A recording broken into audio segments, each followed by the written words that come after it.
आणि मला असं वाटतं जर मी माझ्या बहिणीच्या भरोश्यावर बिझनेस सोडला ना, तिला कुठे पाठवलं माझ्या साईटवर किंवा कामावर, माझा बिझनेस ठप्प होईल. खरंच दिले माहिती आणि माझा पण तुला पाठवलं ठप्प होईल. काय बिझनेस आहे तुझा?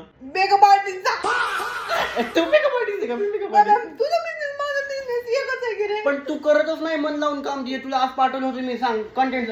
तुम्हीच कंटेंट बघा. मी तर स्क्रीनवर टाकतो तिनं काय कंटेंट काढलाय त्याच्यापेक्षा जास्तच. आणि मॅडम मधूनच फरार. त्यांचा विधी वगैरे चालू होता, नवरदेव गेला आंघोळीला, मधूनच फरार. मेकअप आर्टिस्ट फोन करतो मला, वैष्णवी मॅडम गेला. वैष्णवी मॅडम गेला, असिस्टंट गेली माझी पळून. त्याचा विधीचा लुक झाला पण त्याचा काही कंटेंट नाही भेटला. पण रिसेप्शन लुकचा कंटेंट भेटू शकत होता. तिनं चांगले व्हिडिओ बनवू शकत होती, पण ती रिसेप्शन लुकच्या आधीच फरार झाली. Sorry bro, I am not free to talk to you. My God, शी होता. असं भेटत असते काय, बहिणीला एवढं बोललं ना असं पाप भेटत असते. म्हणून कधी बहिणीचं मन दुखवायचं नाही.